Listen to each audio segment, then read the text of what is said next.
Good afternoon, everyone, and welcome to this webinar. Before I start, could I ask someone to confirm they can hear me by just letting me know via the questions box and confirm that the comms is working? Thank you. Okay, that's great. Thanks very much, Martin, for that.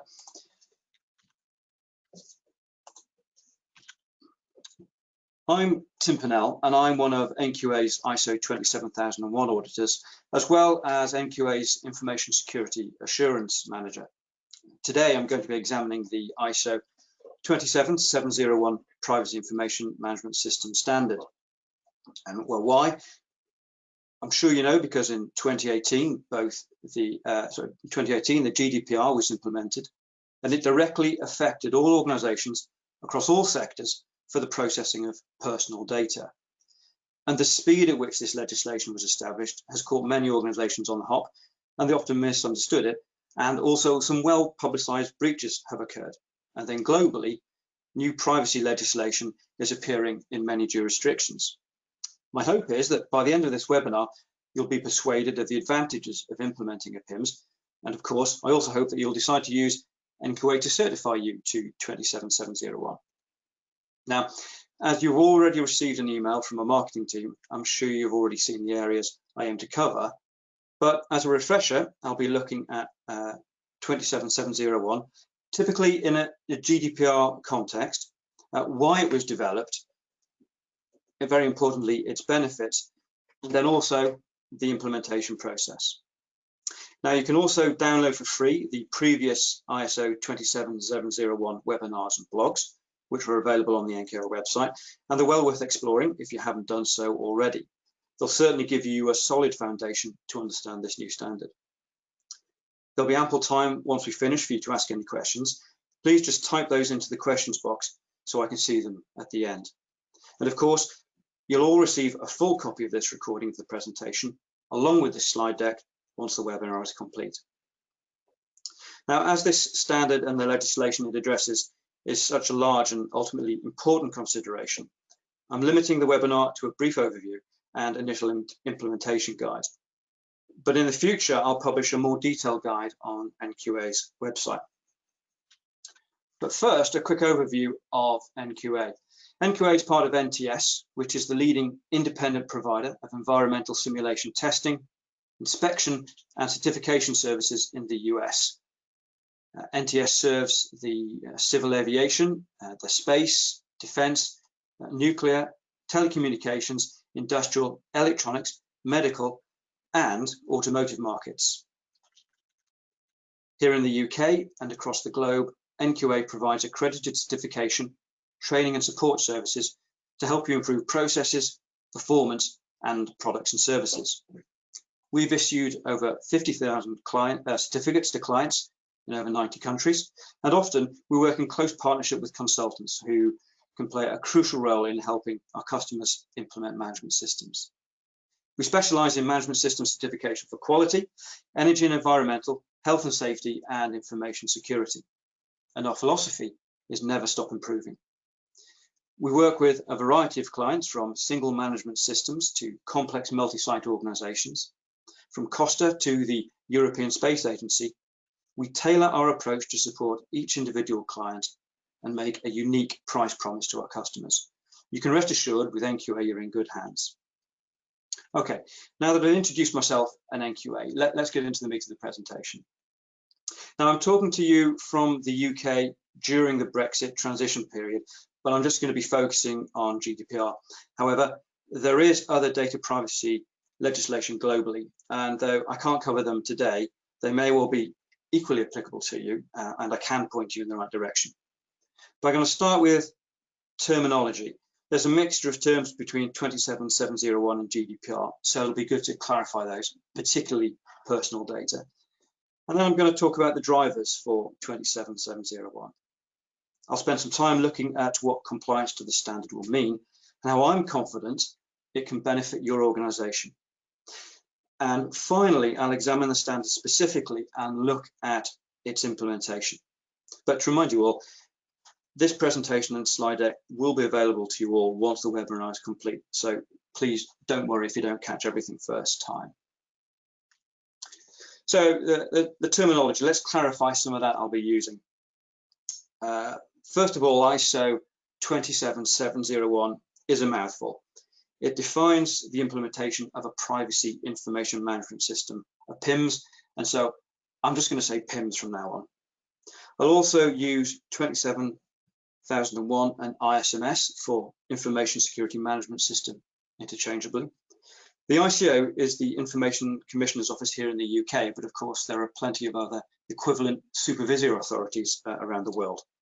GDPR is of course the General Data Protection Regulation. In the UK here, I won't be talking about the Data Protection Act 2018, although that does become law under the Brexit withdrawal. And now, PIMS refers to PII, or personally identifiable information, to define privacy information. Personally, I don't like the term PII, particularly nowadays when all talk of processing personal information, certainly here in the UK and Europe, is in a GDPR context. For those of you familiar with GDPR, you'll know that it defines personal data as data which relates to an identified or identifiable living individual. So data doesn't have to identify someone for it to be personal data, and IP addresses are the often quoted example of that. Actually, when you look at it, the ISO definition for PII is broadly very similar. It has the relate term in it. But in my experience, the term PII is frequently misunderstood, where sometimes people aren't aware of that relate definition. Now, I was a data protection officer in a previous life, and I'm a qualified data protection professional, so I prefer to say personal data instead, and I'll use that throughout this presentation. GDPR says data subject, whereas the equivalent PIMS term is principal. I'll also be using the standard ISO management standard terms, such as the PDCA cycle, which won't be new to you if you're already familiar with management systems. And I'll also refer to the Annex A controls in 27001. If you're not familiar with 27001, there's some very good resources on the NQA website. So what is a PIMS and why was it developed? Well, put simply, it's a bolt-on for 27001 for specifically managing personal data processing risks,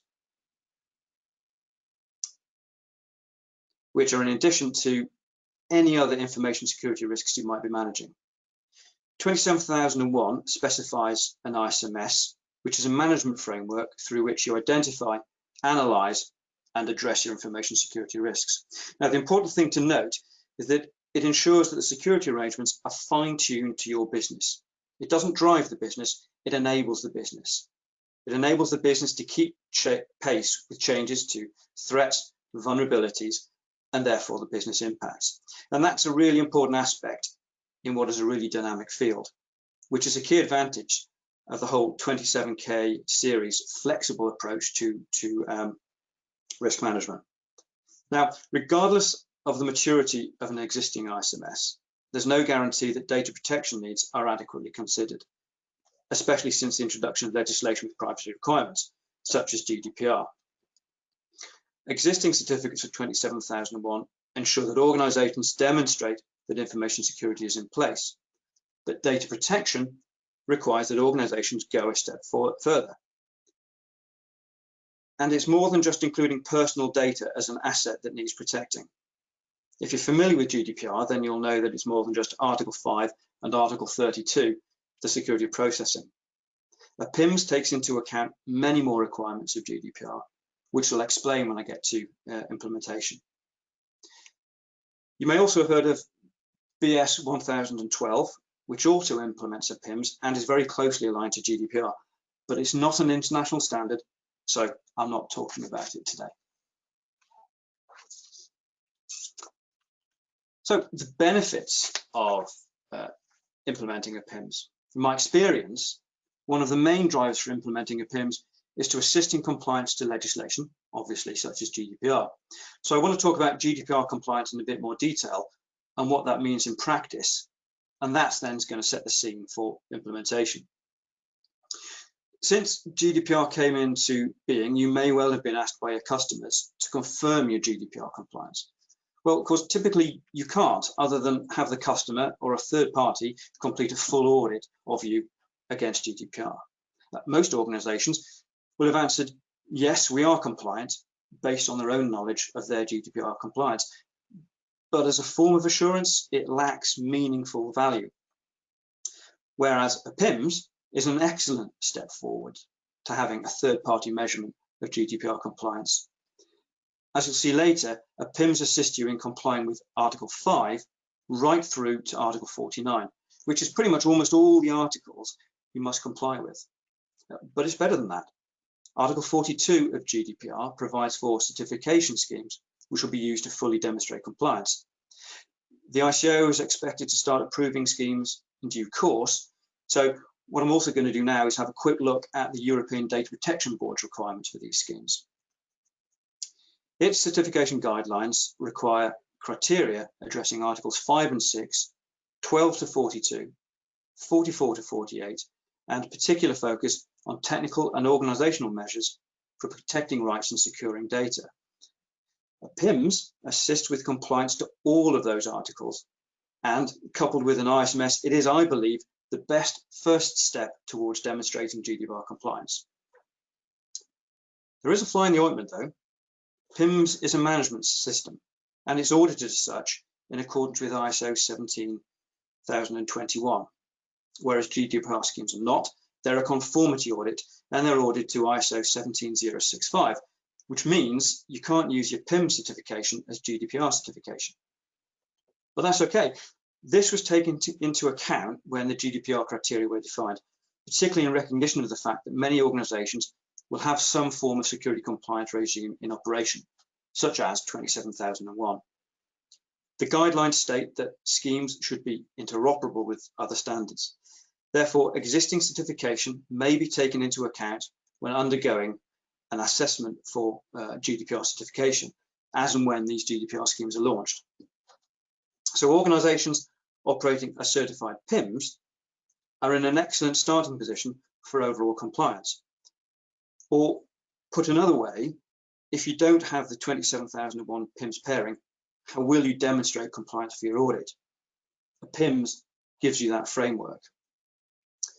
And even if you don't need to demonstrate full GDPR compliance, a PIMS still delivers tangible benefits, not least because it could help you reduce the risk of a breach. And if you're unfortunate enough to suffer a breach, you could be at risk of, in the UK, an ICO fine. And then having a PIMS can still help. Again, here in the UK, the Information Commissioner has stated that they would look favourably on an organisation that has certification in place when they carry out their incident review. So when you consider the fines issued since GDPR, from the British Airways cyber breach at £184 million, to smaller firms fined hundreds of thousands for marketing conventions, and even a few thousand euros to individuals, there's no doubt in my mind that a PIMS is one of the best steps an organisation can take. It gold plates an existing ISMS for privacy. And a PIMS extends the framework for considering relevant legislation, GDPR being the most obvious, but of course it applies anywhere in the world.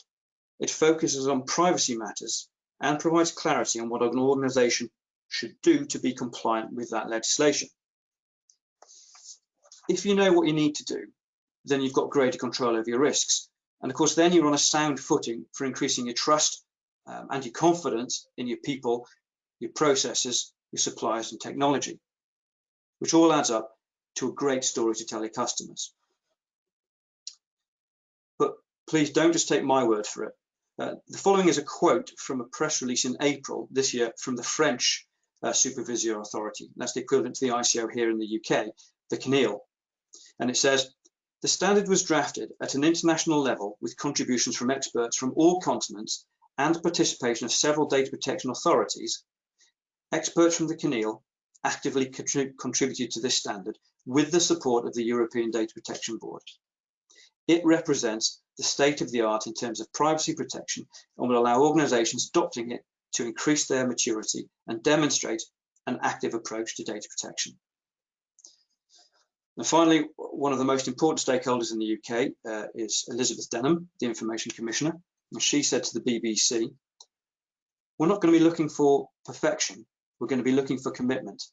And I think without doubt, becoming certified to ISO 27701 demonstrates commitment. So we'll start to the implementation and get into the detail of this. And the best way to start talking about implementing a PIMS is to look at how it extends an ISMS. So the best place to start is with the Plan, Do, Check, Act cycle, which hopefully most of us are familiar with. A PIMS adds in additional requirements at each step in the cycle, which I'll show you in detail in a minute. But at a high level, everything you do for an ISMS, you now specifically include privacy requirements. So during the plan stage, for example, the context includes determining whether you're a controller or a processor. Your scope and risk assessments are extended to include personal data and so on. Your roles and responsibilities include the appointment of a data protection officer. So it's really helping you along your GDPR compliance journey, step by step by step. Now it's time to get even more technical. In order to implement a compliant PIMS, there are 4 main clauses to be addressed.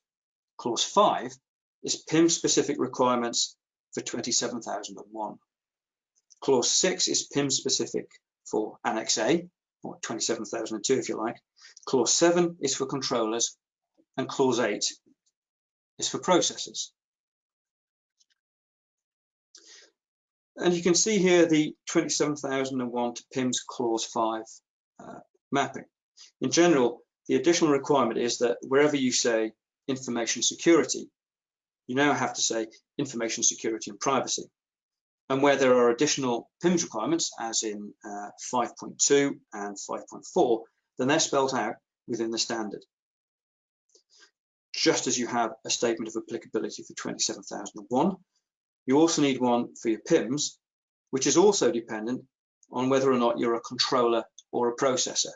Now, you can, of course, and this is what most organizations are typically doing, is to extend their existing 27001 statement of applicability. Now, I'm aware that the clause numbers don't directly correspond between the standards, and there may be some initial confusion about clause numbering in subsequent slides, but again, don't worry, you'll have copies of these and it will become apparent. So this is a mapping showing clause 4 extended by PIMS. Clause 4.1 of 27001, which is understanding the organization, its context, is extended by PIMS clause 521, where you must determine your role. And the same is true for 4.2, understanding the needs and expectations of interested parties, which is extended by 522, where you must consider any parties who process personal data.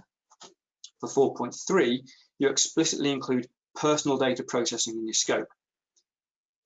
Note that this doesn't mean you have to change your scope statement, but you must consider it for the organizational scope. And for 4.4, you must now also add a PIMS, although many organizations, and we've seen this, will create a combined ISMS PIMS. And again, the same for clause 6 of 27001, covering risk assessments. And it's simply saying that you have to carry out a CIA risk assessment on the processing of personal data. And they're making sure that when you populate your statement of applicability, you take into account the personal data processing risks and the risks to data subjects. Here's what 27001 clause 5.2 looks like with the addition of new privacy text. All the other 27001 clauses not augmented by extra PIMS requirements should also be extended with this new text. Now, the next few slides are a detailed mapping between the Annex A controls and PIMS clause 6. I won't go into detail, but because you're in this webinar, again, you'll receive copies of the slides. But as a reminder, you'll have a statement of applicability with 114 entries, and you'll have indicated their inclusion or exclusion. Clause 6 requires an extension to some of these controls, but you might also find that due to PIMS, you include more controls in your statement of applicability. As an example, Annex 821 is the classification of information. It's extended by 6521 to make sure that personal data is referred to in your information classification and handling policies. Here you can see that media handling and access control requirements in Annex A are reinforced with additional personal data requirements. A922, there's the second from bottom there, must be extended to include a record of the profiles of all users who access systems containing personal data. This means you need to know which assets host personal data and what those users can do with their profiles with their access to personal data. And of course, this is really reinforcing the accountability principle in GDPR. And here you can see cryptography, secure disposal, clear desk policy, backup and logging and monitoring are extended by PIMS. For example, A12.4.1 is now more rigorous because it requires a continuous log review where you've got personal data. Here, information transfer and systems development is extended by PIMS. Of interest, note A13.2.4, which now that Privacy Shield has been invalidated by the Court of Justice of the European Union, means organisations must make sure they have the right confidentiality agreements in place for US data transfers. Note also A14.1.2, it's mandating the encryption of personal data, regardless of what your information policies might say. And then finally, we have incident management and information security reviews extended by PIMS. Note the need for breach reporting to your supervisory authority, and your supervisory authority is now added to that top row there as well. Now, controllers. Because there's a requirement to either extend your statement of applicability or create additional statement of applicabilities for both controllers and processors using the extra controls in Annex A and B, a review of both annexes will provide you with the required content. The process for compiling an SOA will be familiar to those of you who already have an ISMS. And of course, the inclusion or exclusion of a control is up to you based on your context review and how you either control or process personal data. Each organisation will be different, and in some circumstances, you could be both controller and processor. On screen is the breakout of the standard. In essence, the SOA for personal data controllers should contain 31 entries with inclusions and exclusions justified. If you're familiar with GDPR, then you can see here how these requirements are starting to really meet the GDPR articles. For example, 7.2.2 and 7.2.3 cover consent. 7.3.6 is for rectification. 7.4.4 is for minimization, and 7.5.1 is for the basis of data transfers between jurisdictions. Similarly, processors should have their own statement of applicability within existing SOAs. In essence, the SOA for processors should contain 18 entries with inclusions and exclusions justified. In summary then, this is what an ISMS looks like when it's enhanced with a PIMS. As you saw earlier, clauses 4 and 6 in 27001 are refined by PIMS clause 5 to include in total 8 privacy requirements. In Annex A, plus clause 6 from PIMS, you have 37 controls that contain additional guidance for privacy compliance. Clause 7 adds to Annex A with 31 new controls for controllers, and clause 8 adds 18 new controls for processors. So whether you implement one or more SOAs and whether you're a controller and processor or both, you could have up to 163 controls to consider. It's in these additional requirements in clauses 6, 7 and 8 really where most of the GDPR compliance takes place. And then let's not forget that wherever PIMS doesn't provide additional requirements, you have to amend the words information security to include the words and privacy. So that's it for this ISO 27701 presentation. I've examined the standard, the benefits and requirements, followed by a journey through initial implementation and how the requirements of this standard relate to your existing ISMS. Please do keep in touch. Keep an eye out for further ISO 27701 webinar information, which will be put out by the marketing team. But in the meantime, if you have any questions relating to ISO 27701 or 27001, then I'll be happy to answer those. You can put them in the chat box or via NQA, or you can also get in touch with me via LinkedIn. So thanks very much. This concludes the webinar. I'll now be happy to answer any questions you have. Please just pop them in the question box.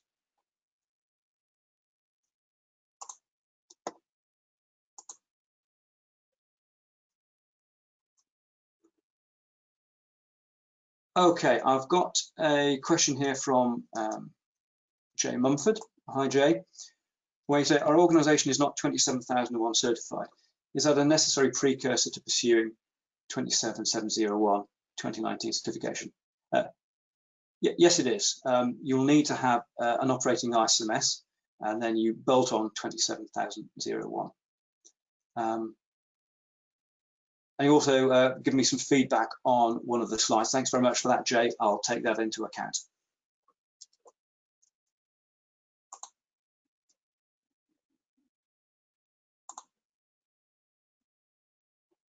You're welcome, Jay.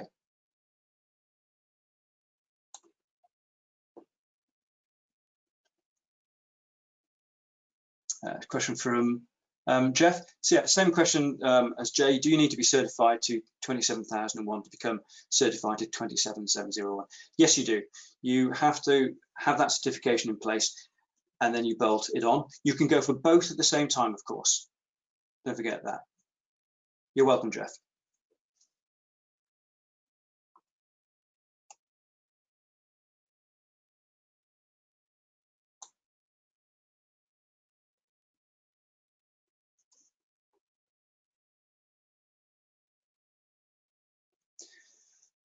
Question from John Hartnett. Do you see blockchain organizations commonly adopting this standard? Well, that's a good question, John.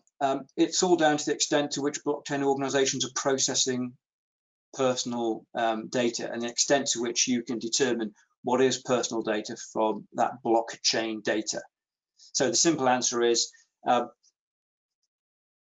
if they're processing personal data, and typically if there is a requirement from higher levels within their supply chain, then probably yes. But really, I'd need to know more about how much personal data blockchain organizations are processing, certainly in the context of those blockchains themselves. Martin asks, are there stage 1 and stage 2 assessments as per other ISOs? Well, yes, they would be if they're part of your 27001 certification. Is the, and this is from Dave Halil, is the certification process similar to 27001? Yes, same question as Martin. Typically with 27001, then it would be an extension to your certificate. So you would be ordered within that context there. Because if it's bolted onto an existing 27001 certificate, then you wouldn't go through that stage 1. You wouldn't need to go through the stage 1 and then the stage 2. It would be an extension of your 27001 certificate.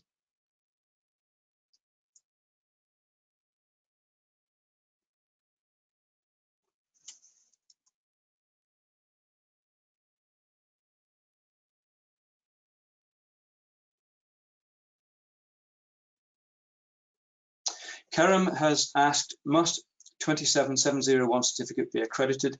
Is it mandatory? Accredited 27001 and non-accredited 27701, is it possible? The answer is yes. You certainly could just have actually certified 27001 and implement 27701 without going for certification. And entirely possible, but I would suggest if you've done all the work, then it would certainly make sense to go for certification for both. We have a question from Paul. We have a business unit in the network who are 27001 certified. Can other sister business units in the corporation just perform 27001, or must each business unit have a 27001 certificate? That's a great question. Well, again, it's a bolt-on. You can't have 27701 certified on its own. It has to be attached to or extend an existing 27001 certificate. Dana asks, if your company provides a SaaS solution where access to your customer's personal information is available in order to provide support, must you have ISO 27701 certification? The answer is no. It may well be that your customers decide that they would like you to have it as part of a requirement for taking that service from you, but it's not a mandated requirement. Mike has said, I believe 27701 is not UCAS certified, but that, I think you mean UCAS accredited. It is, and certification bodies are now moving towards 27701 accreditation, and so in due course organizations will be able to deliver those certifications. And then Mohammed asks, which standard is more beneficiary for a software solution company, 27001 or 22701? Well, I think you mean 27001 there, yeah. It all depends on what you're doing, the context of your organization. If you're not processing personal data as a consequence of providing your software solutions, then it may be that you don't need 27701. In part, it may well depend on what your customers are expecting you to demonstrate. Of course, we've seen for quite a number of years now that organizations are requiring their suppliers to have 27001. If you're processing a lot of your customers' personal data, they may well ask you to have it. But remember, you can't have 27701 unless you've got 27001. I hope that answers your question, Mohammed.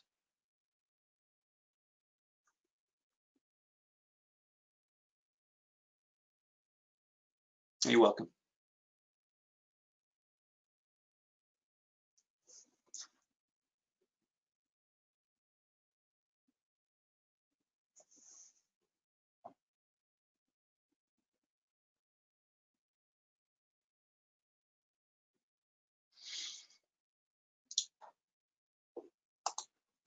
Okay, I think there's no more questions there. So everybody, thanks very much for your time. I hope you found the presentation interesting and you've learned something from that. I'll end this here. Thank you.